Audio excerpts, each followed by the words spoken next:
I've started streaming.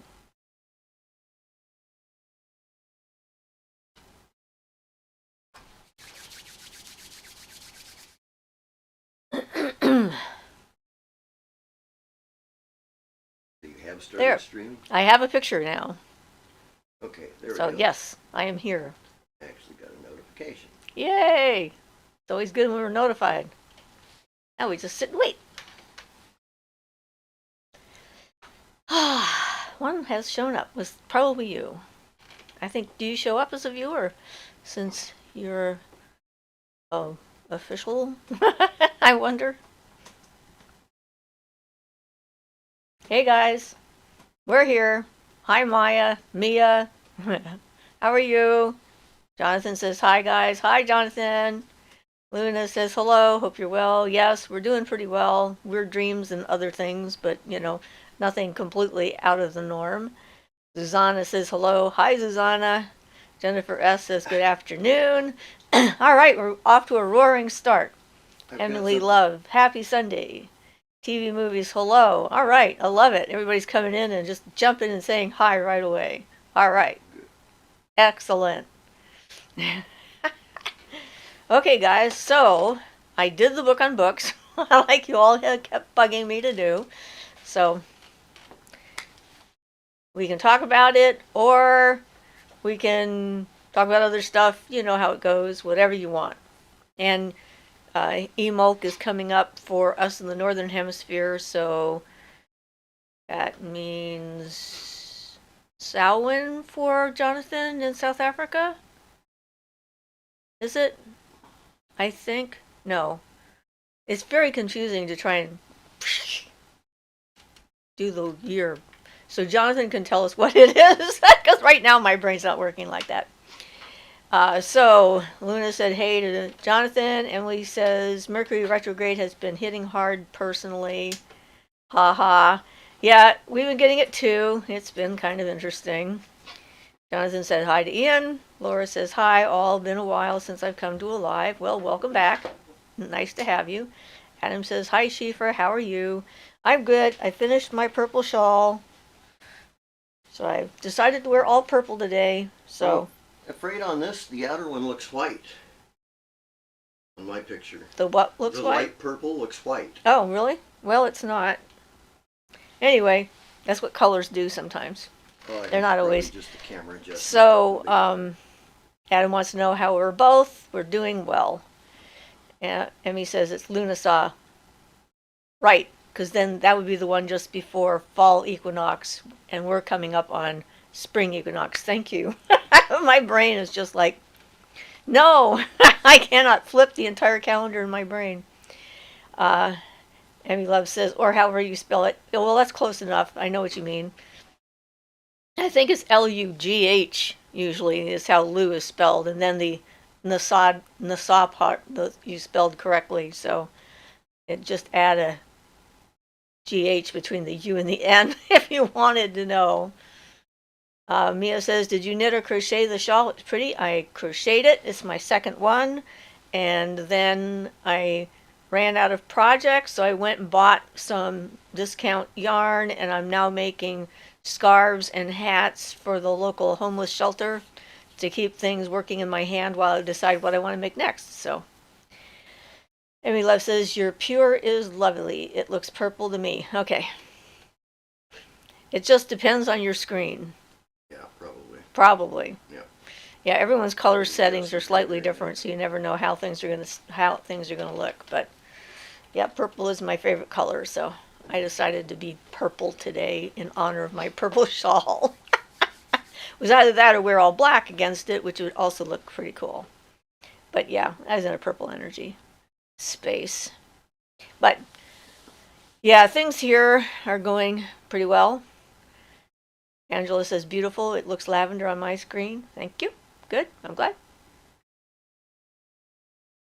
So yes, it's nice to I saw the doctor this week, and so mostly everything seems to be looking good for that, and I don't have any new instructions except to eat better and lower my bad cholesterol. The only thing she has complaints about. LFP says, what's your opinion on aliens? Well, magic would be a good defense against them if we needed to defend ourselves, because magic comes from the earth, and that's what this channel is all about. So, my opinion on aliens, I don't think matters as far as that goes, whether they're there or they're not there, or they're interdimensional, or time traveling beings, or something else altogether and entirely. I really don't have much to say on the subject personally at this point. So, Adam says, I think I never asked this, but do you all have any pets? If so, how much and what pets do you have? He likes the mounts. We used to have cats. Both our last two cats have passed. We currently have a rabbit inhabiting our home with my granddaughter. His name is Nibbler. He's a little bitty black bunny, and he loves to lick our clothing and try to turn us into a nest. He's really adorable. He was getting me last night. He didn't want to go to bed. And he jumped up on my lap, started licking my shirt like crazy. Yeah, but he's pretty cute. So Jacqueline says, just finished my first project with Tunisian crochet. Very fun. Ooh, I haven't heard of that. I'll have to find out more from you about that. I want to learn the Irish crochet later down the road. I'm looking forward to learning that because they do scenes and flowers and trees and all sorts of stuff with some of their crochet methods. So yeah, it's always interesting. It's like magic. Now this is funny. So I was trying to teach my granddaughter how to crochet, and for some reason she cannot move the hook.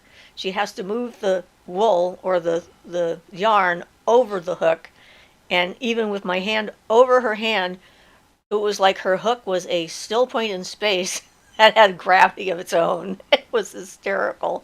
So we're trying to see what we can do to help her loosen up that death grip on the crochet hook. So Gary says, hello, happy Sunday. Yes, strange dreams and lots of snow. Good to see you, Gary and Loretta. Hi, guys. Nice to see you there. Nibbler, Adam says, funny, haha. Emily says, I have a bearded dragon named Ember, a partially orange leatherback juvenile. Sounds like fun. Mia says, Tunisian crochet is really fun. I'm going to have to look that up now. Angela says, I can't do it either, so I feel that. Try getting a nifty knitter for her. That's a bit easier. But she wants to learn how to crochet because she's watching me crochet. So we'll see. I came up with a plan. I actually did the bottom couple of rows for her so she didn't have to deal with the beginning thing and get her used to the idea of putting the hook through the hole to bring out the thread. And we'll see if that works. So, where there's a will, there's a way. I'm a good instructor, so I'll think of something. So Luna says, bless your granddaughter, sounds like my knitting skills.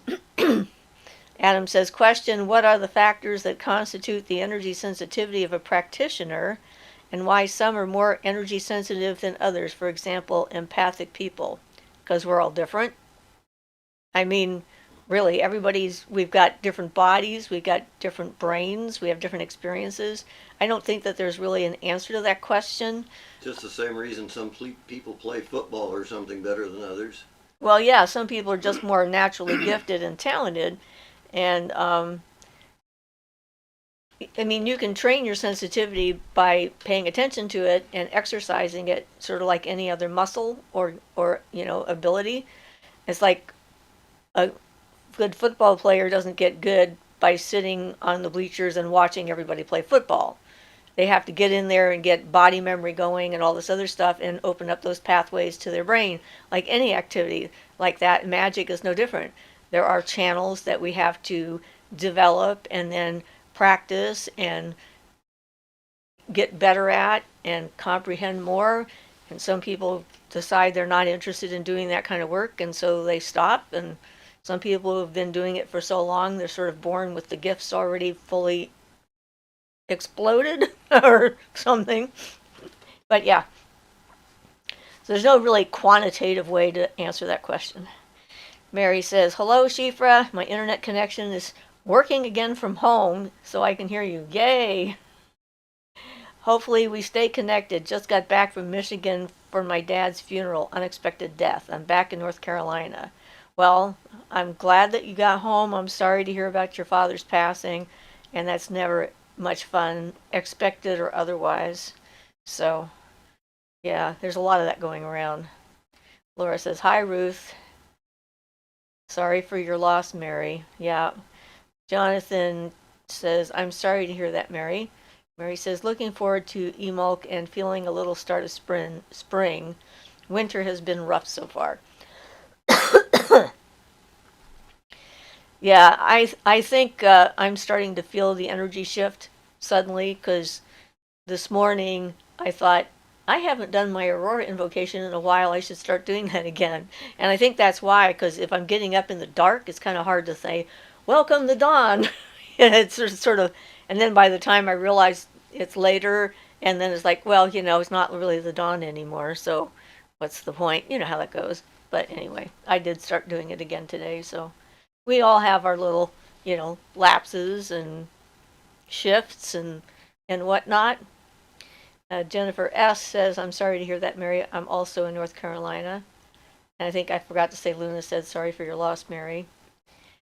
Mia says, "What's your opinion on forgiveness, specifically forgiving those who hurt me deeply in the past?" Well, okay, now, it's a good question, and people are going to have different definitions of the word forgiveness. I personally, like with my father and what he did to me, being a torture and incest survivor, I I wrestled with that concept because there's a lot of people that are constantly throwing it at you. You need to forgive them to order to let it go, and to heal yourself. You're just harming yourself, etc., etc. For me, that is not the case, because in my brain, I associated forgiving with forgetting. It's like you're putting it behind you and it's never going to bother you again, which is absurd when it comes to such tremendous trauma. And so I decided that what I needed to do was to give my father back the part that he did that was his responsibility to figure out how to deal with. So I gave him the things he was responsible for and decided that if any forgiveness was possible, it was on him to figure out how to forgive himself, and not up to me to forgive him, to give him absolution or whatever. And I think that that idea that floats around a lot, the one I mentioned about having to forgive people, is a way of re-victimizing the victims of serious assault and trauma. And it puts it on the victim to make things better for the person and better for yourself and so forth. And I think that's wrong. But, one of my sisters decided to forgive my father, and I totally supported her choice. So it's a really personal decision. You have to decide for yourself, and I would never tell you to do it one way or the other. I can tell you what worked for me. And what I think about it. So Angela says, "I agree with Miss Siofra. Depending what they did, forgiveness is good, but you don't have to let people back in your life if they hurt you." Mia says, "That makes a lot of sense. Thank you." You're welcome. Yeah, I mean, there is so much of that passive re-victimization that goes on in our culture. It's just so casually handed out without thought. So Mia says, "Sorry for the typos." That's fine. Typos are the way they are. Mary says, "Thank you, Siofra, and everyone. I definitely feel comforted with this group and Siofra's voice." I don't know why I started coughing suddenly, but Wood Dweller says, "Hey, welcome, Wood Dweller. I don't think I've seen your name come through before. Are you new to talking to us? Or just new?"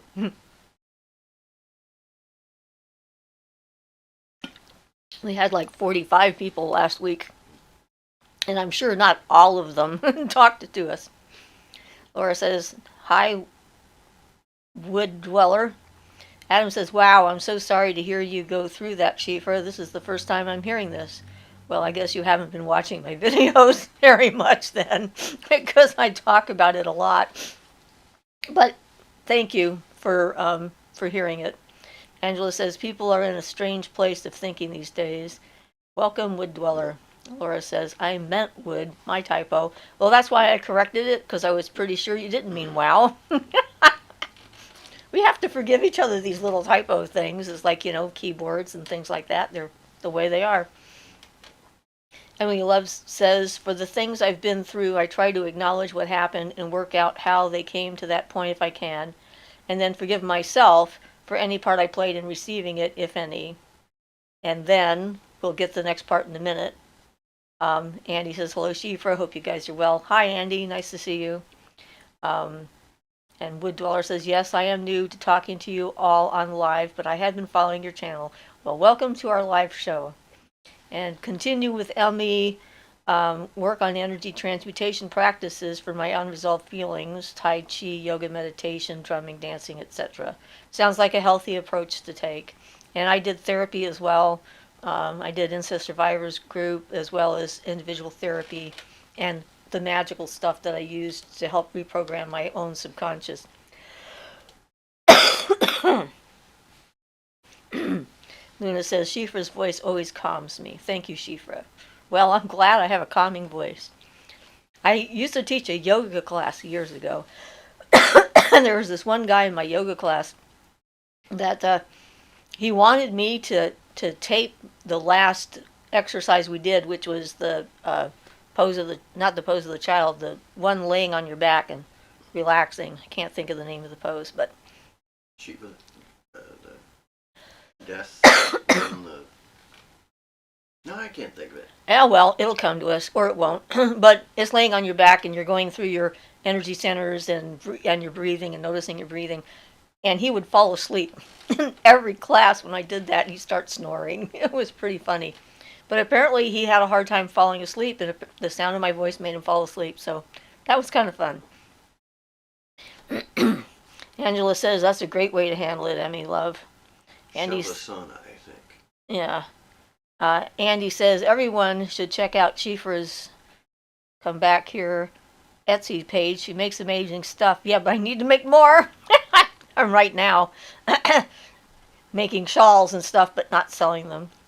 Adam says, not to be paranoid, but is it possible that an entity can cut the silver cord between your astral body and your physical body when astral projecting, whenever you astral travel? How do you ensure its safety, I'm assuming? I don't think that it's actually very possible for some other energy or entity to come and cut the life cord between you and your body. Barton does mention, though, if you're doing actual astral traveling to the point where your body stops breathing and you're breathing only in the astral, then if somebody touches your physical body, it will damage that cord. Right. But you have to be astral traveling to the point where your breathing stops in your physical body. And you have to have someone in your house that's going to touch your body. So if you're by yourself, you're pretty safe. Would a cat work? A cat touched you? But because Maybe, of that, in general, I don't astral travel most of the time. I mental travel because it's a lot safer. And then you don't have to worry about that. Or use your astral vision and you can see through your astral eyes that you're somewhere else, but you're still connected to your body because you're still aware of your body. So there's that's another method of doing it, so that you're not risking anything like that. But I don't think a spirit out there could just like come along and like separate you from your body. I don't think that is a very high likelihood of any kind. In fact, one time, animals are careful of it. Birds, I saw one day I was out somewhere and I saw these people and they're dreaming, I think, and I could see their silver cords and in the air and floating up to where they were. And then there was this flock of birds, like starling kind of size, that came by. I think they might have been swallows. And they never touched a single one of those cords. It's like they flew around the cords, which I thought was quite fascinating, that it seemed clear from that they could see the cord. And they assumed it was real, and they avoided it. So that was interesting. It only happened once, but hey, a lot of things only happen once to me. It's just the way it is. So Emily Love says, yes, I also do therapy and recommend it for anyone with trauma open to it. Yeah, it's important. They have some really good skills. Wood Dweller says, child's pose.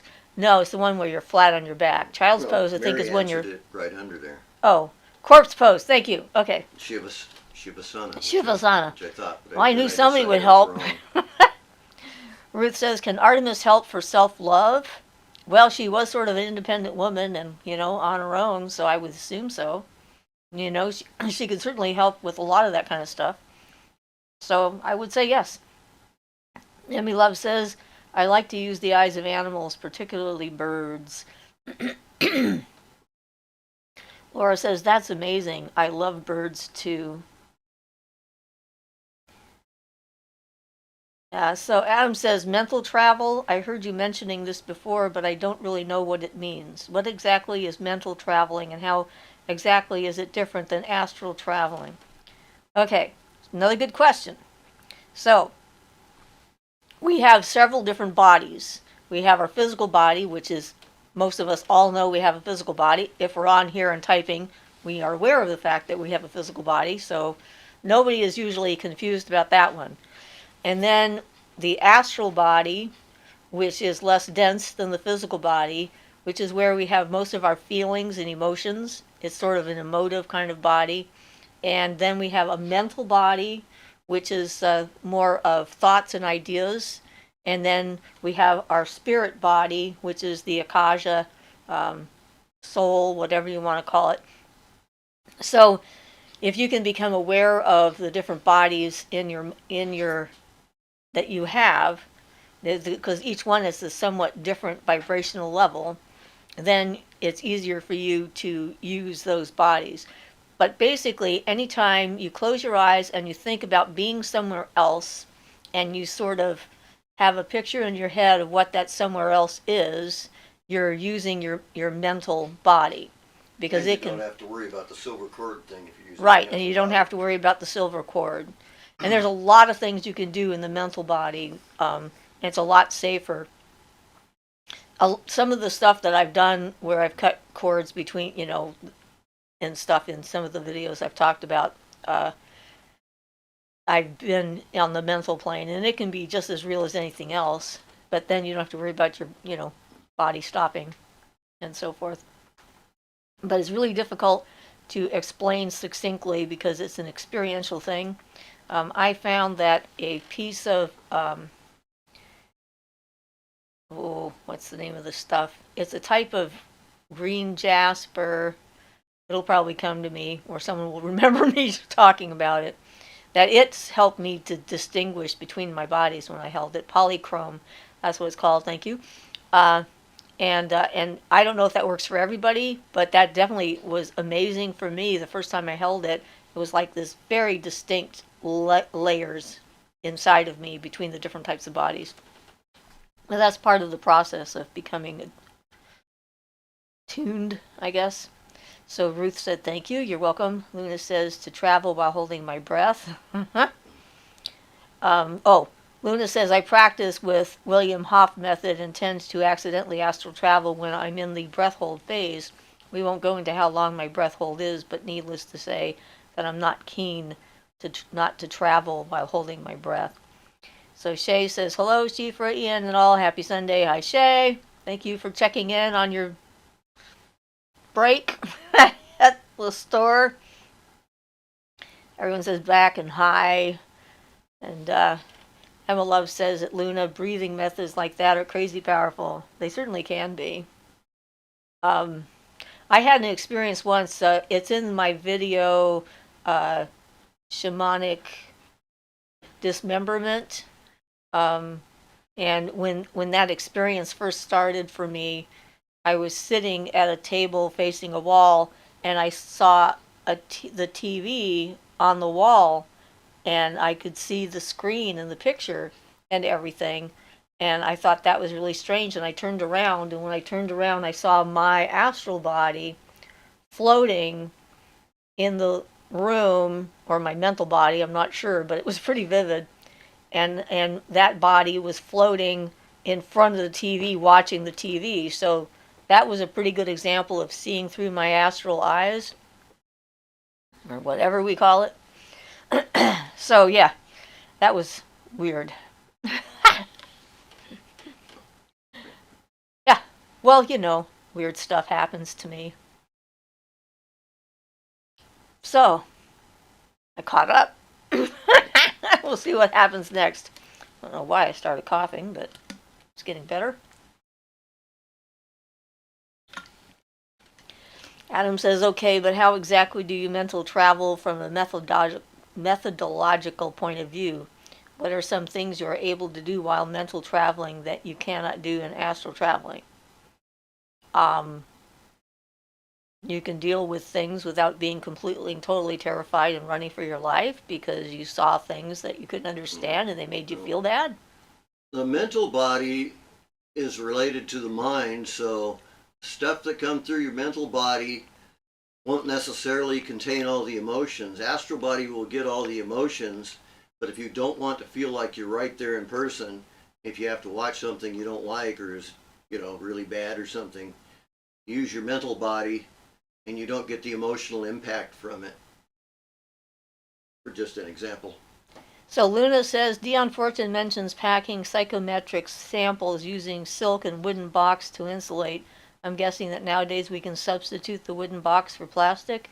Not really. Well, this you insulation. Could, I suppose. Yeah, because it doesn't really... The silk is the more... The silk is the important part. The silk is the insulating material. And if you can have wood, it's more of a natural substance than plastic. Mia says, what's it called when you try to put your consciousness in other things and see out of them, like seeing a person and focusing on seeing out of their eyes instead of your own? It makes perfect sense. And is that transmigration?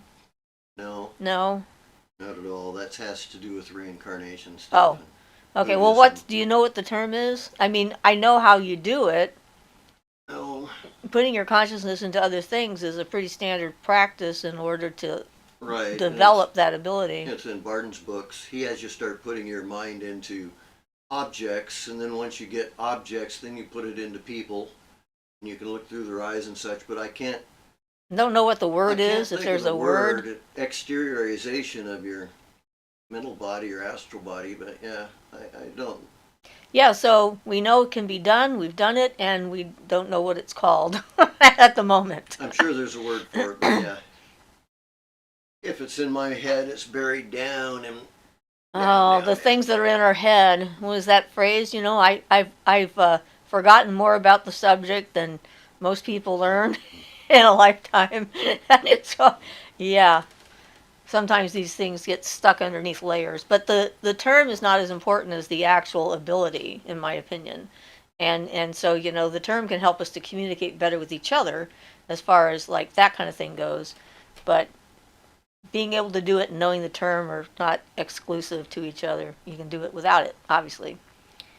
Luna says, Emmy Love, WHF has completely turned my life around. I'm sure it's Wim Hof. Whatever. Oh, okay.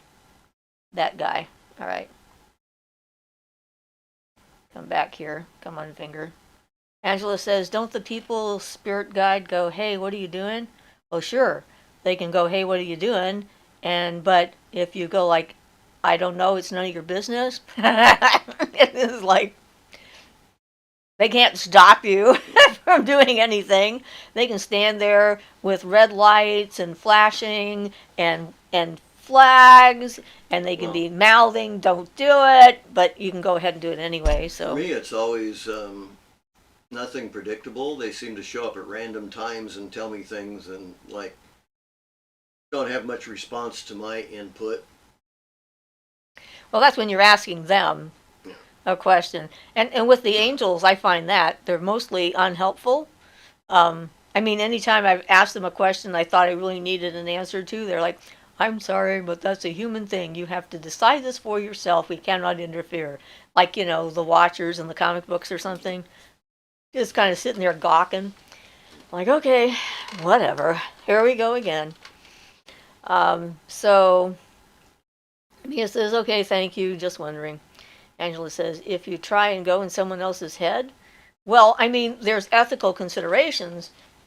You mean you have to really think about, if you're just going to go in there and be passive and not do anything, you're probably not too bad off. If you have their permission, it's a lot better because you're trying to do it together or something like that. But if your goal is to get in there and then like make them do something or give them a thought that they might not know what you might think they need kind of thing, and get your ego all involved in that, then you're sort of skating on some pretty thin ice. And so generally speaking, I don't have a problem doing that with animals or with other forms of consciousness like trees and rocks and things like that. But people, I can read people so well from their energy and their emotions and so forth. I have to tune them out. I have to actively tune people out so I'm not reading them all the time, and try to make sure that I'm maintaining their privacy because, you know, I feel that most of the time they wouldn't want to know what I know about them. And so, it's like I'm trying not to know. Like, I don't know how I do that, but Well, you have to be careful if you're trying to do anything like that. You can inadvertently influence people fairly easily if you can accomplish it. well, right, because some people It think is, they're very powerful yeah. and then aren't at all. But it is something that Indian gurus do. If they're a genuine guru, they will check on their students that way, using that method. And if you're in a group where that has been discussed and you are okay with it, but there, groups that are trying to do that are skirting the possible ends, cult kind of stuff. Because if they're trying to get their followers to agree to let them come in and mess with their brain, then you don't know if free will is being damaged and stuff like that. And I would be, cautious myself. I certainly am not interested. I mean, like I said, I get enough of a view of what's in people's heads. I really don't need to know most of that stuff. Adam says, okay, I understand, but how exactly do you mental travel? Apparently you do not understand. You have to figure that out for yourself. You shut your mind off as well as you can, close your eyes, think of a place, and in the beginning, think of a place you've been to before. Try to visualize that place and see that place to the point where you don't have to try and visualize that place. Because there's this whole thing about people thinking that they can't do stuff because they don't know how to visualize or have an imagination. And I can tell you that if you're actually there, you don't need an imagination, because I don't need an imagination to see the tree outside my window. I just look out the window and it's there. So when it actually happens, none of that stuff is actually required. That's just sort of to train you to get into the right frame of mind to shut off the physical stuff that's so easy to see, so then you can see the other stuff. That's my new thinking anyway, because I had that big green ball. When that ball of sphere thing flew at me and I saw the woods inside the ball, it was like, wow, I wasn't trying. So, it's a strange thing. Yeah, part of Barton's training is to have you feel, to arrange to have you be able to feel the astral and the mental bodies. He gives some techniques for it. Moonfire Dawn says, I have always had odd experiences, and it is awesome to hear you talk about a lot of stuff I can relate to. But as a kid, trying to describe, I was just got treated like I was crazy. Yeah, I hear that. I thought I was an alien. Because I was not like anybody anywhere that I had ever met. And it was like, I don't know what these people are, but I'm not one of them. It's like, there's something strange about me. And they were like, we don't know what that thing is. It's like, we're afraid of it because it knows things it's not supposed to. So that didn't help. So I'm glad that you have someone, that you can relate, and I can relate to the strange things that happen. It's like, we have to stay open-minded, otherwise we're like, So Luna says, at Emily Love, WHM even, my mistake. Yes, Wim Hof. Jonathan thinks it's called transplantation of consciousness. Sounds like not a bad Sounds term. reasonable, yeah. Moonfire Dawn says, I did a lot of accidental travel because I was insomniac and would go on some interesting trips in half sleep. Yeah, I bet. I didn't get sleep for a whole night.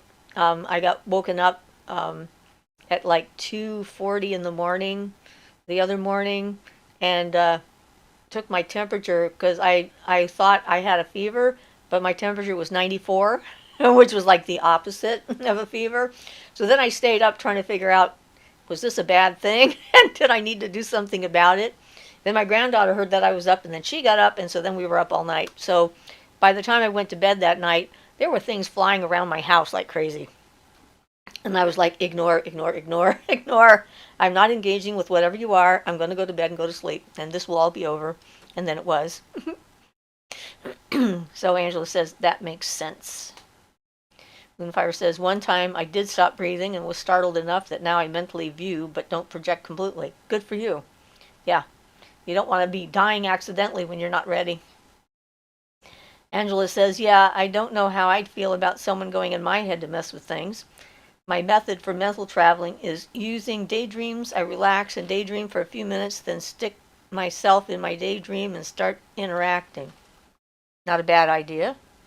You can come up with all sorts of things, like, for lucid dreaming, like checking a watch if you wear one during the day. You look at your watch and you say, am I asleep or awake? Am I dreaming? Actually, am I dreaming? It's probably easier. And if you don't wear a watch, you can do it like when you're walking through a door. You stop in the door frame, or when you're opening the door, am I dreaming? And that kind of programs your subconscious so that when you are dreaming and you come to a place where you're opening a door, going through a door frame, looking at a watch, looking at a clock, you'll automatically think, am I dreaming? And then all of a sudden, voila, you are. And that really helps with the lucid dreaming stuff. Mia says, I think I was thinking of remote viewing maybe. I'm not sure. Or mental travel. Well, both of those are possible. Emmy Love says, I accidentally get flashes from people who I'm close to when they're emotional. I accidentally got flashed when my ex cheated. Even he was like, yeah, I shouldn't do stuff behind your back because I can't get away with it. Yeah, I'm thinking. Because I'm going to see his perspective and hear his thoughts for someone else close, even if I don't want to. Yeah. I get a fair bit of that myself. Of course, we are totally open with each other. And the other day, my granddaughter and I are syncing. We're starting to sync pretty well. And we were talking about geography for some reason, and how she was telling me that a lot of people don't know geography, like where their country is on a map or the planet or something like that. And so we were, I was thinking, Ian doesn't think he's good with geography, but I'm pretty sure he could recognize the country, the shape of our country. And then I'm thinking to myself, but if it was like somewhere like Lithuania, maybe not. And then my granddaughter opens her mouth and says, yeah, like maybe if you asked him where Lithuania was. And we started laughing. It's like, yeah, that was a little bit close. Not close, that was exact. So that was pretty awesome. We were pretty tickled. Luna says that, Adam, try closing your eyes, then visualizing the room you're sitting in and looking at your own body. When you can visualize this, then travel to other places you know well locally before you move on. Good advice. Moonfire says, I still call myself an alien, Siofra. Yeah, but we're not. We're actually the true humans that are here on the planet, because that's why we're connected to the earth and why we want to do magic and why this whole thing is happening. And everyone could do it, but they're choosing not to, or they can't for one reason or another. So that's my opinion. Because I belong here now, so other people may not. Maybe they're the aliens. Luna says that, Adam, could you start by memorizing a simple symbol like the pentagram or a simple sigil and close your eyes to visualize it? It may help. Moonfire says, we got new neighbors upstairs and haven't slept much since the divorce, and we both have hallucinated lately. The dreams have been amazing when I do sleep. Wow, fun. Jonathan says, Step 4, Magic Mental Traveling, Part 1, Transplantation of Consciousness. I'm busy in my book of shadows. I checked my notes. A, into objects. B, into animals. C, into human beings. See, there's an order to things. Well, you don't want to start at the top. Adam says, yes, Luna, I know all these methods, but it's still really hard for me to do. I can only do it for like a split second, nothing beyond that. Well, hey, that's something to build on. Mary says, for the majority of my life, I knew my dad as he was with his traumatic brain injury, where his personality changed. He is coming through as signs already, but wondering if I will recognize him. Well, I'm betting that you will. I mean, when they're doing that kind of stuff, they're not trying to disguise their identity. And, yeah. So you will probably, as he may come through as he was before the traumatic brain injury. Undoubtedly, he will come through as he was before, but he'll probably let you know about what had happened, and so then you'll be able to tell it's him. Adam says to Luna, can you mental travel good? I guess Luna has to answer that, since that's not for me. Yeah, so life is filled with weird experiences on my part, but marvelous. I like them. And there's always new ones. Mia says, how should I go about astral traveling if I never have before? I'm a bit fearful to try it, to be honest. Thank you, Siofra, for your help. Well, pretty much just the way you described just earlier in this chat. Right. Basically, what Luna said was good advice. Try to visualize your you sit in a place, and then you can try and see if you can visualize your body in the space you're in. So you see your body and you see the room and stuff like that as a beginning. One thing that Barden mentions, which is interesting, is to tell if you're seeing things properly, is to get to the point where you can wander around in the physical world and see things, and then later check and verify that they are the way you saw them. Yeah, if you want to do real experiments with that kind of stuff to verify it, you can have someone that you know that lives somewhere else put an object in on a dresser or something like that you know what their bedroom looks like, and put an object there and not tell you what it is, and then you go there in your mental travel and see the object, then you tell them what the object is and see if you're right. And that, I mean, verifying this kind of stuff is important, because otherwise it's just a delusional way of thinking. Right, or it could be, thought forms you're seeing or not. It's really hard to keep your imagination out of the way when you're like doing something like that, like looking at somebody else's room or something. It's very easy to imagine things, so you have to learn to be able to verify that what you see is actual.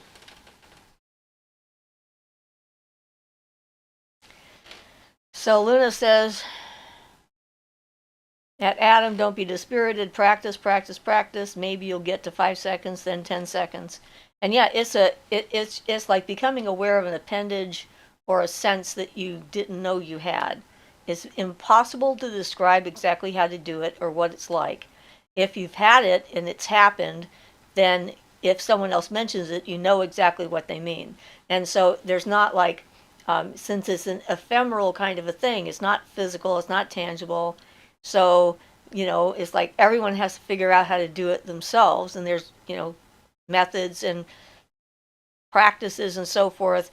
But some practices work well for some people and not for other people at all. So you can try different types of things to see what works for you, whatever it happens to be. But yeah, it's like if you were colorblind and I tried to describe to you the different shades of blue, it wouldn't mean anything, because even the color blue, well, I said colorblind. Yeah, red, I guess, is the one they can't see. But anyway, if you couldn't see color, or you couldn't see, then describing anything, it doesn't have any meaning. There's no context for it. So that's what the problem is. It's like we're sort of stumbling in the dark when we begin, and then when we understand what we're doing, it's difficult to let other people know what it's like, because they're still stumbling in the dark, and they either think you're crazy, or you don't know what you're talking about, or something they can't possibly do, until it happens. Once it happens, then you know it's real. It's kind of like the first time you actually encounter a real God that's outside of yourself, God or goddess. It's like when that happens, there's no question of, did I make this up? I was like, no, this is real. This is happening. That's what I've come across a lot. If you're wondering if you made it up, you probably have. There's a pretty good chance you did. Yeah. But not always, because I have clairvoyance that doesn't work so clearly a lot of times. So Angela says, life's the dance, as you learn as you go. Luna says that Adam, I'm getting better. I tend to need to know the place I'm going to and visually see the roads I'd travel down as if I'm floating above them. I often do that when I'm mental traveling. Like if I'm, when I was going to the hospital up in Portland, I visualized, the state and then the road and then kind of, but I fly fast, so I don't have to go the speed limit. There's no speed limit in the mental plane.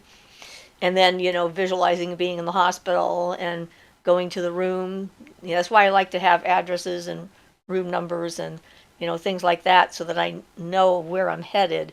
Because I could end up at some random other hospital with some other baby. I don't know. So, yeah, I like to be precise when I can.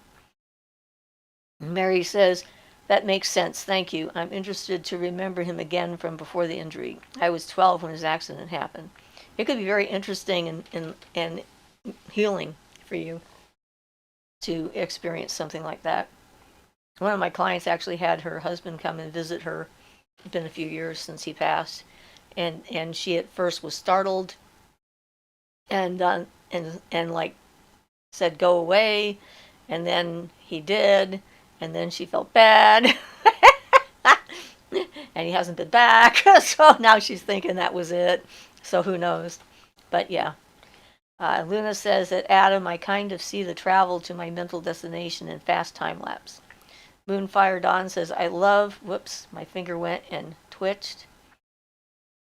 I love that some scientists are studying things like remote viewing and the results change their life.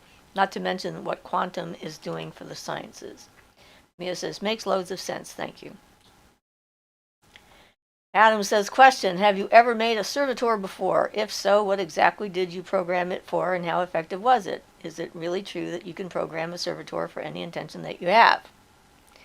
Well, I don't know. I thought you would be answering this one. Oh, well, I can. You had that one that you programmed it. We haven't used the term servitor, but yes, there is a method for making those and programming them. And it is true that you can program them for any intention you have, but whether they will succeed at doing that is another question. It also depends on what kind of servitor you're making. If you're making one that uses the elements for power, then I couldn't use solar energy to do something. Or if you do something that needs a water elemental for, you can make a servitor for anything. But whether you're effective or not is a whole different issue. Yeah, that, and I guess that's about it. I'm sorry. Brain fog. Yeah. So, and since you've made it perfectly clear that you're not capable of mental traveling or astral traveling, I don't think you could do a servitor either. So I'm not really sure why the question. Anyway, if you were to make a servitor and program it for something that would do something obnoxious, that would result in your karma directly as if you did it. So if you worked and you were able to make a servitor good enough to go kill neighbor Fred, then that would be on your karma as if you'd done it yourself, went over there and killed Fred. Absolutely. So what your servitor does for you is as if you did it for yourself. So you don't escape any potential consequences, either good or bad. So Amy Love says, that's how I found out how to do it as a teenager. I wasn't sure, but someone wanted me to check on a friend they couldn't get a hold of, and I described their house and the car outside to make sure. That's a good way of doing it. Mm-hmm. Adam says, also, is it true that you can really create a servitor in the image you visualized it? For example, if you intend it to look like an angel, will it appear to you physically as an angel or something else? Yeah, if you're talking ones that you build yourself, it'll look however you want it to look. That's inconsequential to a spirit, a servitor, energy. or a little elemental or an elementary or anything like that. Even some of the higher beings in the hierarchy, like from the zone girdling the earth, they'll have a form they're naturally comfortable in, and Barden recommends when talking to them to accept their natural form in most cases, though you can request them to change form for you. But again, I don't think you're going to be doing this kind of work if you can't visualize and you can't mental travel. So Mia says, gotta sign off for now. I hope you guys have a great rest of your day. Thanks, Mia. I'm sorry that we probably yeah, exactly. We missed saying goodbye because we were answering other questions. Taylor says hi. Hi, Taylor. Laura says, what are your thoughts on sleep paralysis? My daughter had an experience with it when she was a teen. Very terrifying for her. It sounds like a terrifying thing to happen. It's like your mind is awake, but your body is still paralyzed and asleep. And I don't know. I know that a lot of people see, horrific visions when they're in that state. Some people, I've heard talk about if they can accept what's happening, then they can get through it faster and then get something moving. Once you can move any part of your body, then you break that brain block.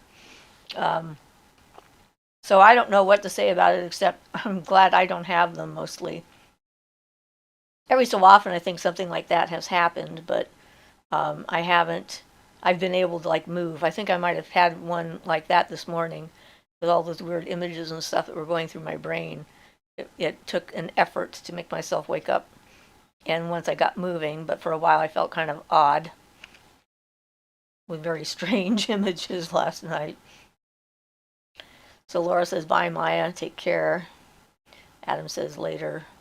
Emily Love says, the quantum realm in science is confirming so much magical theory, in my opinion. I think so, too. Vanessa V. Hi, everyone. I'm late again. Hi, Vanessa V. Adam says, oh, no, I have a long way to go before I create a servitor. I'm just amazed at how magnificent this is. That you can ask questions about it? Okay. Nancy says, by servitor, do you mean a fetch? Well, I'm not familiar with the term fetch for exactly what it means. So I think that maybe they are a similar term, but I'm not as familiar with the term fetch either. It depends on what you read, I guess. Laura says, a dark figure was bending over her with hands outstretched as if to strangle her.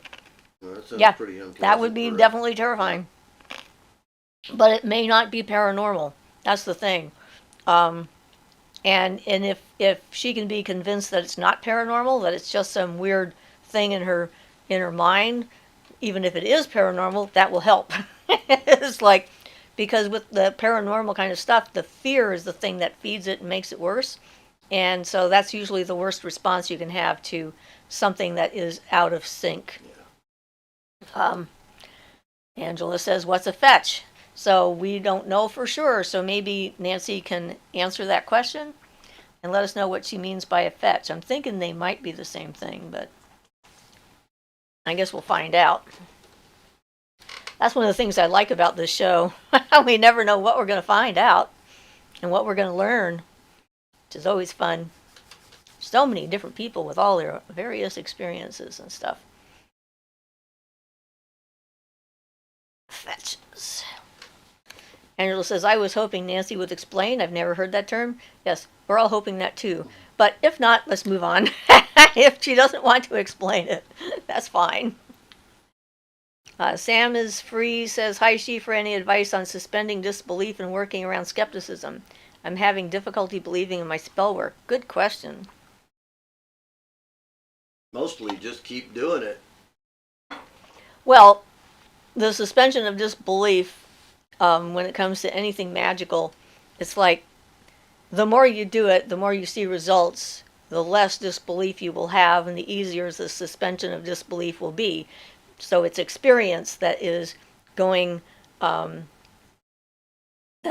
to get rid of that issue. There's nothing wrong with healthy skepticism, because you don't want to fall prey to magical psychosis. You can fall into a magical psychotic bubble kind of a thing, and then create an entire reality around that, and lose touch with the other common realities that we now share. And although it could be real in the sense that it's real for you, it means that you can't communicate with other people, so it becomes pointless exercise.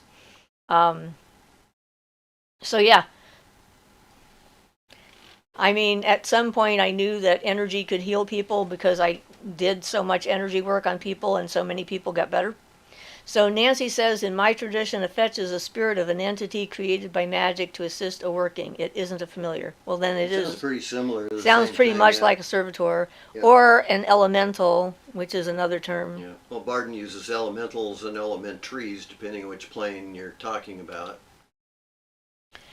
So Nancy, I mean to type a spirit or a created entity.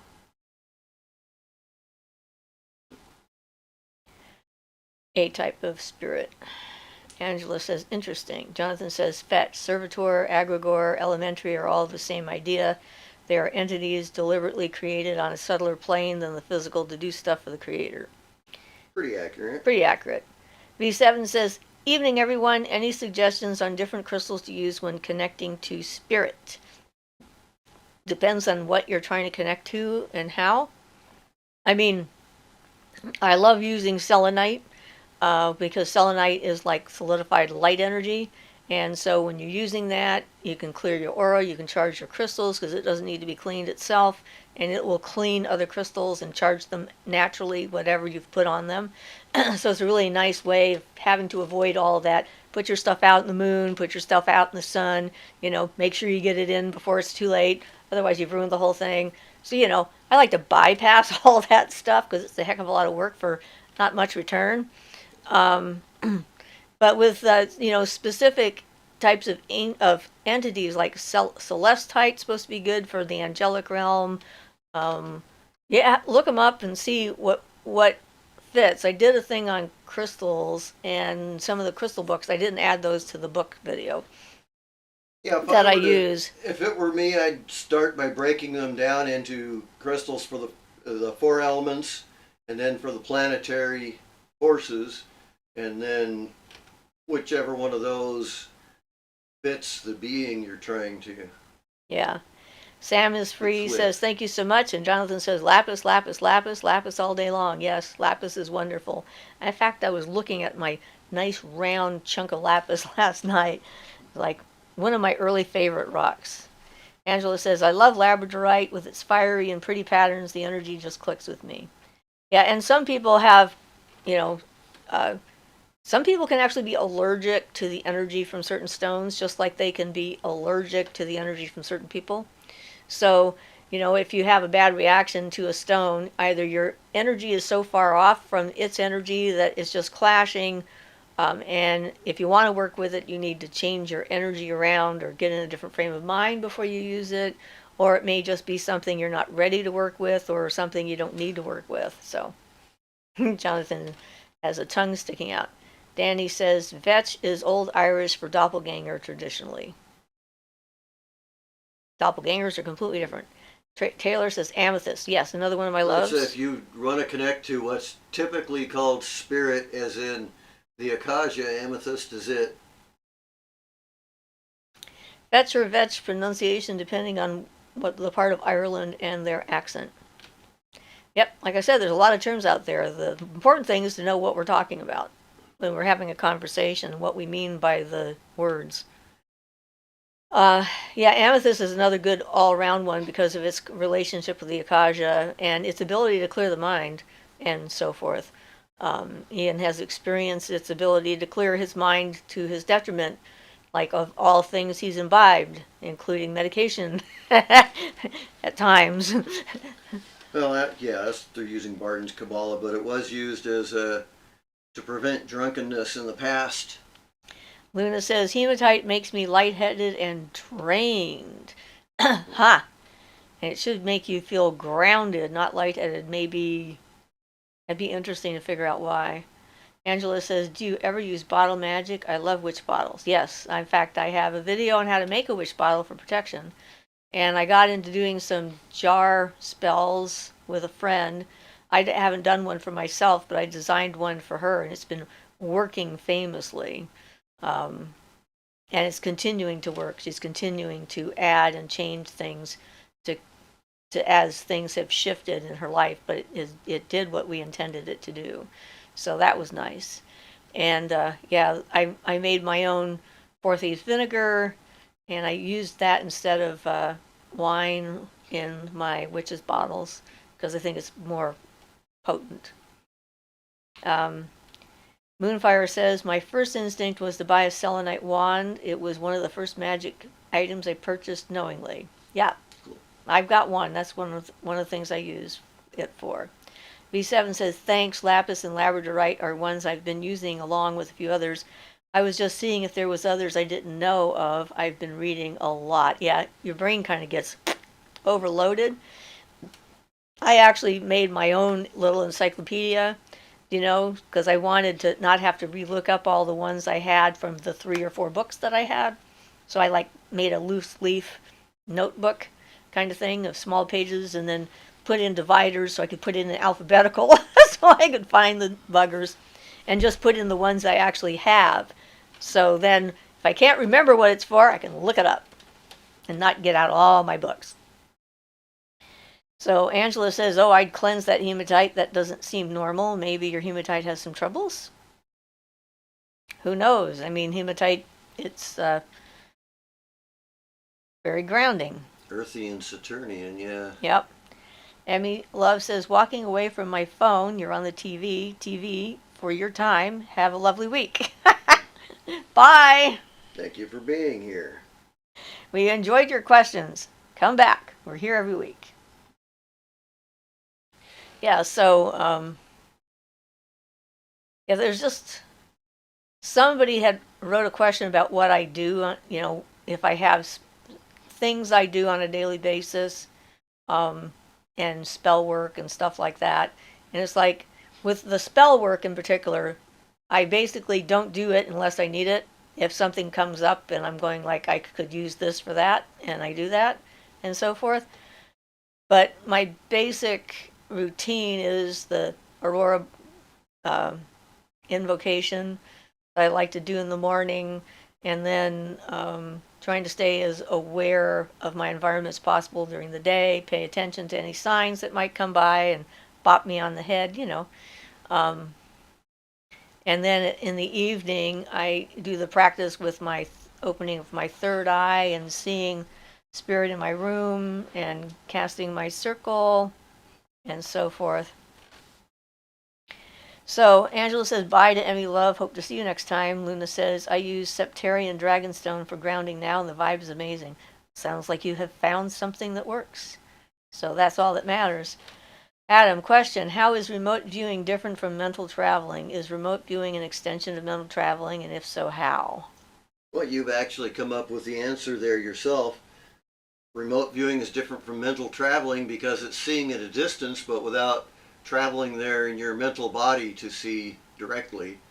Though I suppose when they do the remote viewing programs and things, I'm sure they made no difference between the two.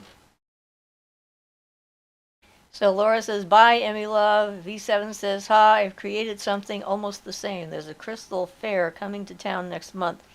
I'm building my wish list. Yeah, we get one of those, we get a rock and gem fair once a year. And I'm there in first thing in the morning and just start wandering through and see what they've got. And sometimes they have some really cool stuff, and sometimes there's nothing I want. So it's disappointing. Jonathan says, Siofra, it was cool of you to mention Cunningham in your video. I know you think his stuff is sometimes questionable, but I love his 2 encyclopedias to use as a starting point to get a direction. Absolutely, because that's why I mentioned him. But with all of this stuff, everyone who's written a book, everyone who talks, we all have a different take on things and different experience levels, and we're not always right. Yeah, the best solution, I have no complaint about Cunningham either. He's a good source for lots of information, but Always good to get other sources to back them up. Well, yeah, absolutely. And a person kind of needs to learn to discriminate anyway. If something is supposed to be an airy stone, for example, and it's very, very heavy like hematite, it's not airy. If you wanted an airy form of volcanic stone, a pumice stone would be that. Yeah, I was Very thinking airy, about like that to when I was float on taking water. my bath. Generally, Yeah. it's best if you can consider the properties of the item, because you won't have an item that's just good for Mars. It'll have, some Mars, some of this, some of that, and you kind of go for the major major amount of what it is, if that makes any sense. So Taylor says, have you ever heard of Magic the Gathering? Yes, I've heard of it, but I've never played it. Angela says, cards make excellent representations of deities, and a deck can be a great pocket altar. Never tried it with my MTG cards. Magic the Gathering. Oh. Okay. I'm terrible at acronyms when they're new.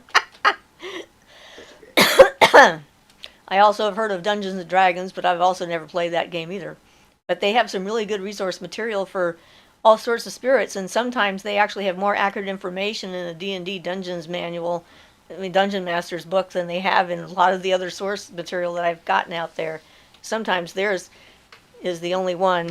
You have something to take care of. They're back. No, thanks. I just... They're right on time. They've got to have us on some kind of a timer.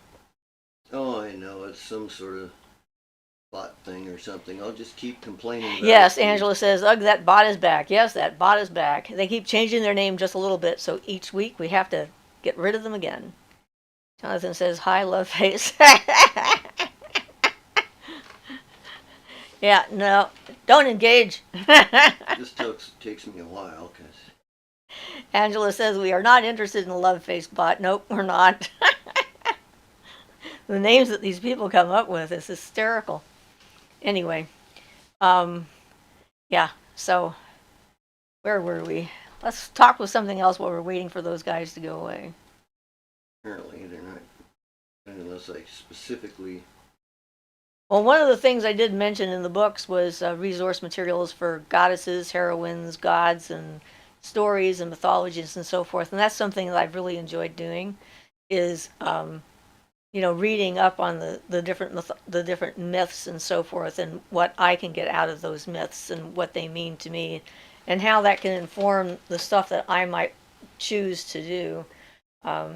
There's a couple of myths that have been very impactful, like Ereshkigal and Inanna myth, in that facing death and grief and learning how to deal with it, as its example of how to deal with it.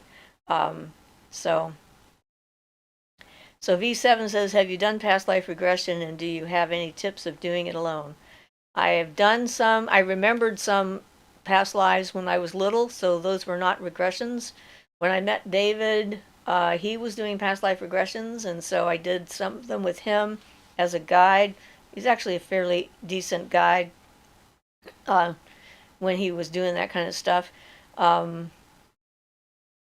Is not necessarily recommended to do it, especially alone, because if you end up with a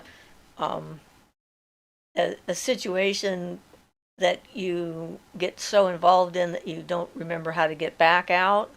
So I don't really recommend doing it alone unless you're just doing it as very surface kind of thing. There have been a few of them that I've done because I felt I needed to find out what was going on, what were the larger dynamics of a relationship, like my son and myself. I would have this very bizarre reaction whenever he came in the room when I was cleaning, and I'd get really angry, and I thought, that doesn't make sense. That doesn't have anything to do with what's going on now. So I actually did a past life regression to find out what our spiritual past was, and that helped me to put it into perspective and to move through it and not visit it upon my son in this life. So Angela says, I used to have a mythology coloring book and rubbed out most of the words with black crayon. They didn't feel right to me. Good. Moonfire says, Magic the Gathering is like a newer Dungeons and Dragons. Fang says, I heard that people are opening the veil this year, but don't know when. Well, they're always saying that. I mean, that's almost as common as the apocalypse is coming. Is like, now we're going to evolve and become pure spirit. Oh, and the newest thing is apparently we're going to not lose our bodies, but they're going to turn into crystals to make it really hard to move. So, individually we go through the veil, I think. Not really as a group. We have to be ready. Gary says, I read that cats can see fairies, and if you look in their eyes, you might see one. Loretta, maybe so. Cats can see everything, except you when you want them to. Jonathan says, the books video was fascinating. Thank you for doing it. Something I realized yet again is how important this path has been for the women's movement. Yes, it has been, because it gave us an opportunity to claim some power back and to have role models, because in most of the religions there were no good female role models. There were no women of power in most religions. And having to, after being part of a group that has been subjugated for many thousands of years and losing all of those things, mythology is one of the things that helped with that for me too. So yeah, thank you for noticing that that's the case. Adam says, have you ever met any gods that stated they dislike other gods? If so, why do they? No, I have never met a god that said they didn't like another god. I haven't either, but there are some, I believe, in the Buddhan or Santeria religions that don't quite get along together. Yeah, but we don't work with them in particular, right. So it's not in our personal experience. Yeah, no, I haven't ran into one yet. And as a universalist eclectic, all my gods and goddesses are required to get along. That's right. And if any of them had trouble, they'd be out of here, and they know it. So, So Angela says, whenever my friends' cats would stare at blank spaces, I'd watch them. Sometimes I'd feel like something, but I didn't see anything. V7 says, thanks. I love how helpful you are with the every question. It's an honor to tap into your knowledge. Sadly, my dog is harassing me to go out. Hopefully I'll be back before the live is over. You don't want to ignore that. Well, there could be problems if you ignore it. So hopefully you'll get back. If not, we'll see you next week, right? All right. Well, that's one of the things I like about it, too. It's just, all kinds of questions coming along and making me think and revisit places that I may not have remembered or noticed to remember. It's a really good learning experience. Yeah. To go through this and try to answer questions and really find out what you know and what you don't know. And try and figure out how to explain it. I really like that thing I came up with the triangle being like a target. I think that was perfect. I'd never said that before, so that was awesome. Laura says, was the Malleus Maleficarum written by Matthew Hopkins, the Witchfinder? Yes, it was. And it's a terrible book. And I recommend everyone who is in this path read it to know what our history is, and or at least look at it. I wouldn't sit down and read that thing. It's skim too obnoxious. I started reading stuff about that when I was younger. My mother gave me some kind of a book, and I can't remember what the heck the book was called, but somewhere in the middle of it was this whole thing about a witch being tortured, a woman being tortured. And I was just like, oh, some of the ways it did it were so horrific. Don't go there for sure. I mean, it's just awful what people can do to other people. But it is an example of how you can be in a position where there's a question that can't be answered, and they ask it in such a way that no matter what you say, you're doomed. So, and it's sort of like the foundation of the cultural mass insanity that was the Dark Ages and the Burning Times and the Inquisition and everything else, and it just astonishing how many hundreds of years that lasted. So Laura says, he was a horrible person. Yep, he was a horrible person, and he had all kinds of other horrible people who liked what he wrote. Angela says, I was given the book The Burning of Bridget Cleary by a neighbor. I still haven't read it. The neighbor moved away ages ago. Yeah, sometimes. I recommend a movie called The Sorceress and the Friar. It's a French film, and if you can find it or get a copy of it or whatever, either in the original French with the subtitles or the English dub version, which is like the best dub version of any movie I've ever seen. It's a true story, and it's a wonderful story, and no witches end up being burnt in it. And it is just it's sad. It's about a woman, a medicine woman, a line of medicine women who lived in the woods outside of the small town, and about a greyhound dog that saved a child and became a local saint, and then the conflict with the Catholic Church and the local priest trying to let people do and have what they needed and so forth. And then the crazy monk that came through looking for witches. So, And the book feels icky when you put your hands on it. I had a book once that I had to actually burn because the energy that came with the book was so disgusting, and it had nothing to do with the text of the book. It was the energy of the person who'd owned it. That's the problem you get buying used books in a bookstore sometimes. But I mean, if it's icky energy, you don't have to read anything just because someone gave it to you. Laura says, but he died an awful death, divine justice. Yay! That's so happy to hear. Moonfire says, having an animal around always helped me know I was sane, because if a big dog was freaking out, I'm not imagining it. This is true, because, they are not programmed like we are to look for certain things. And although they can respond to our fear sometimes, but generally speaking, if they're reacting to it, there's something in the room. Vanessa V says, I feel sometimes like some people. We'll find out the rest of that sentence later. Angela says, I remember my family got into the show Salem, which is a fantasized version of the Salem witch trials. As soon as they put it on in front of me, I felt a bunch of sick, offended feelings that weren't my feelings, but I turned it off as soon as they left. Yuck. Yeah, I don't like those kinds of stories at all, because, for one thing, it's not true, the stuff that they were showing there. Like you say, it was a fantasized thing.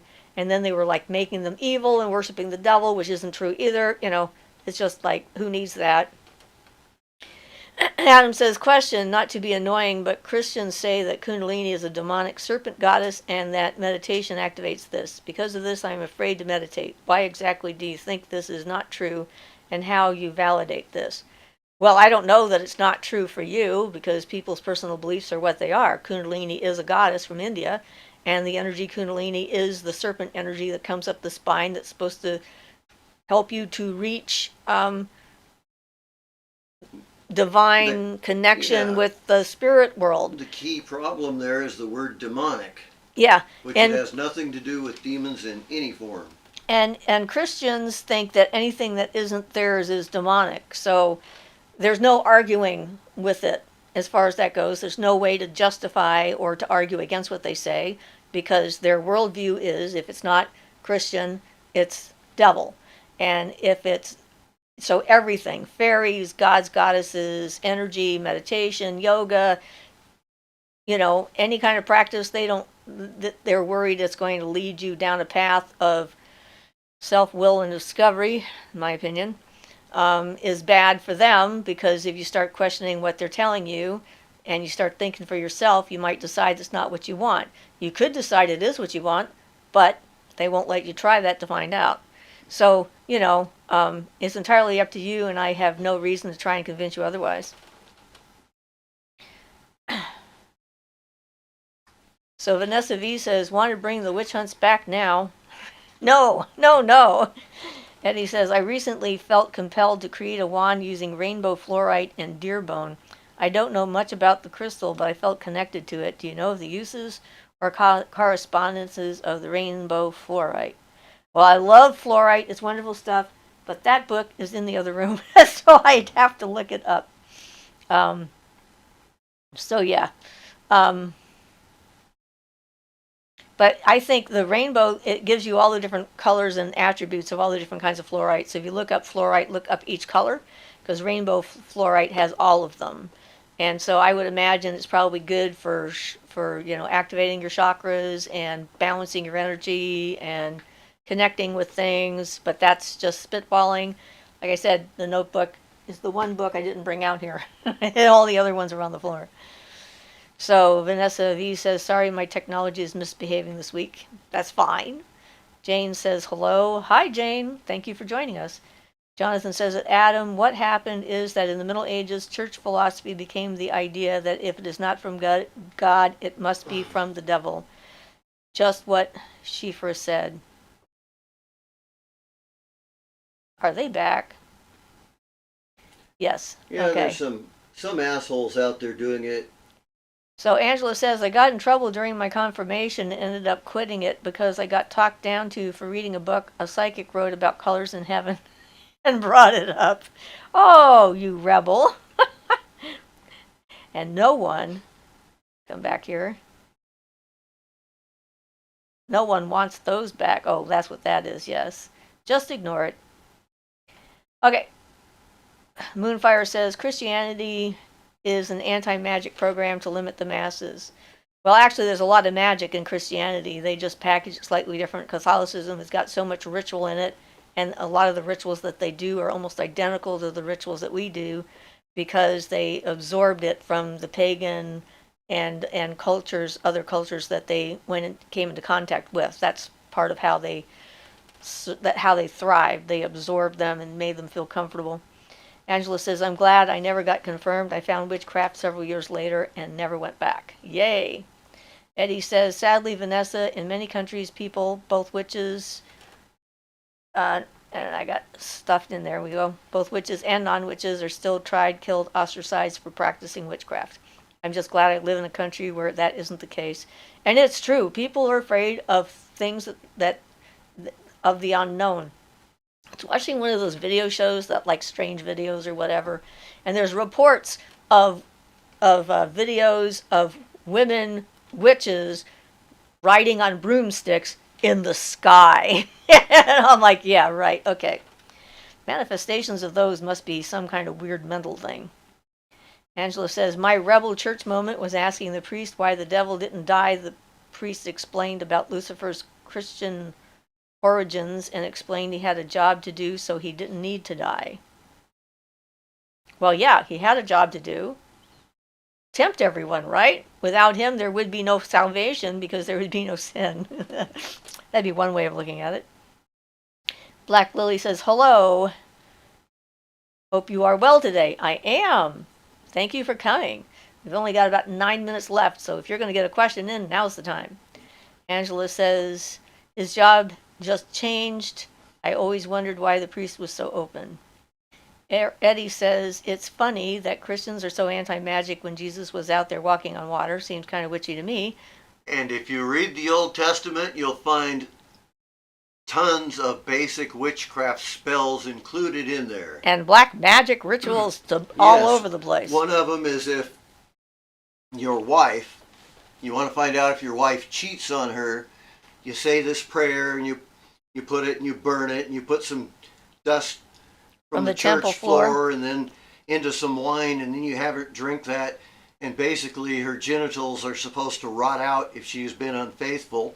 And that's one of the typical black magic spells that's in the Old Testament as considered good to do for the Abrahamic God of the Old Testament. So. Yep, they're fun. So Laura says, yes, St. Blaise Day in the Catholic Church corresponds to Emulk. Yes, it does. All right. Gary says, thank you both, everyone. Have a magical week. Laugh. Love, Loretta and Gary. Bye, guys. Jonathan says, it's maybe a little left-handish, but how do you feel about using magic to stop the people responsible for the bots? Well, we have actually discussed this. Yeah. Well, and you'd have my permission, but hard to figure out how to go about doing that exactly because all you want to do is stop the bot thing, the annoyance. Yeah. Vanessa V says, I meant with all the cancel culture. Hysteria. Well, I had to go back up there to read it. Hysteria, it sometimes feels like people want to do witch hunts again, don't like it. Well, actually, around here, they probably like to do the original one all over again because they still believe that we're evil and that we're something that should be eradicated from the earth. There's a book about Psalm magic. Yep. The Psalms are the songs of Solomon. Right. Who was a ceremonial magician. I tried using certain psalms that way in the past.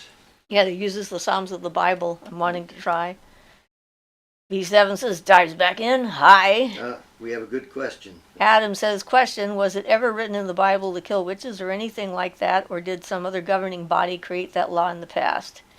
My understanding, and I'll let Siofra answer this in a second, but my understanding is that the phrase originally meant thou shalt not suffer a poisoner to live, and it was mistranslated, I believe, by in the King James Version, though I'm not sure who mistranslated it. It was supposed to be a poisoner, and they decided that was all poisoners were witches, so That they was a changed good it thing. because of, yeah. There was also a witch in the Bible that Jesus went to, from what I understand. But since I don't really read the Bible, much, you know, it's like it's not one of my books, resource So materials yeah, in particular. my understanding is it never said anything like that in the original, but that got done as one of these changes where they've, like King James and the other, whoever did the other versions.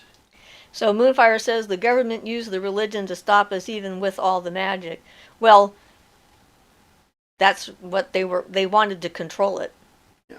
Only with their permission could you use it. Nancy says, thanks so much for the talk and happy Emolk. Moonfire says, curse the bots. I agree. Thank you, Nancy. And yes, curse the bots. They just annoy us. They're just like a mosquito bite. But anyway, yeah, so that's what that is.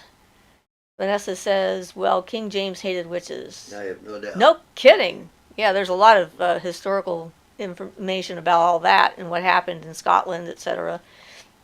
Angela said, I just wish everyone would get along with each other. I love my path and I would never change it. I just wish people would just be nice. I wish people would just accept people on the face value of their actions instead of judging them by what they think they believe, because they don't really understand what we're talking about. Jonathan says, Adam, if you talk to scholars of Hebrew religion, they say some magic was disallowed and some magic was fine. They were wishy-washy about it, and there is disagreement even in the Talmud. Yep. Jennifer S. says, I think the worst thing my mom said to me was she was glad that the Inquisition happened because it was a cleansing of the body of Christ. She really was unhappy that I'm a witch. I'm so sorry. It's like, well, Ian's mother was definitely unhappy with him. So yeah, we understand that. My mother actually tried to learn what I was doing, so she was sort of rare, but then she went to a Dianic group to learn what I was doing, which really wasn't what I was doing, so that was funny. So Laura says, just curse them. Good for you. Chili Baby says, Job, the Abrahamic God's favorite, most upright person, was besties with a shaman. Good for him. I mean, really, this book has been translated and retranslated so many times, and there were other books that were excluded. I mean, it's not really a historical document. It's a document that was designed to keep people from being able to do things for themselves. Yeah, it's like all the pieces are taken from historical documents, but they're all kind of mashed together and parts are removed, and no one was sure what went where exactly, and unpointed Hebrew is hard to read, and I understand that's what a lot of them were. Angela says, I'm in the broom closet. My family doesn't like witches. I'm sorry. Black Lily says, my mother's fine. I am pagan as opposed to atheist, which is another funny thing. I don't think it should matter whether you believe in God or don't believe in God or a specific religion or anything. I judge people by their actions, not by their beliefs.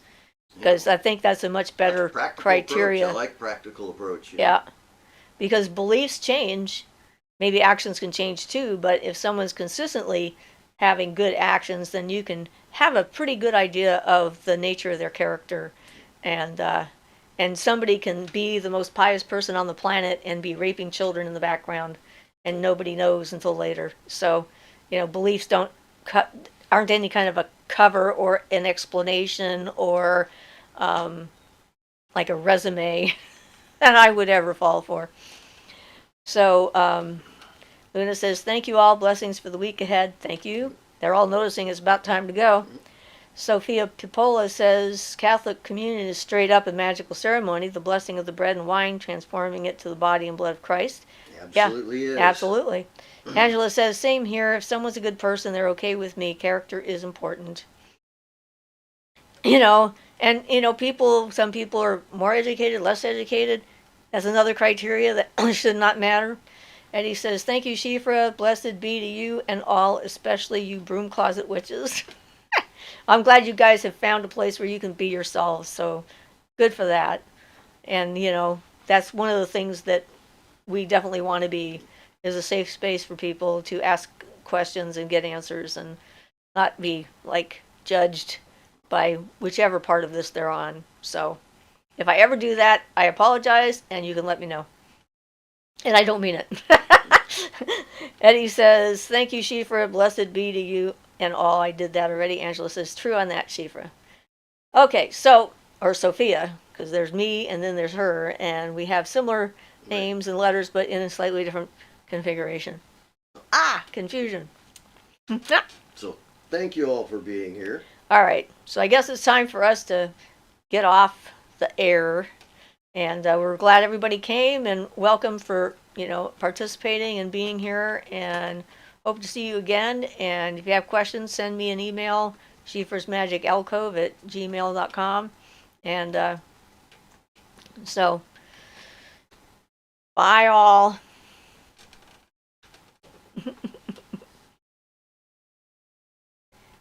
All right, guess it's time.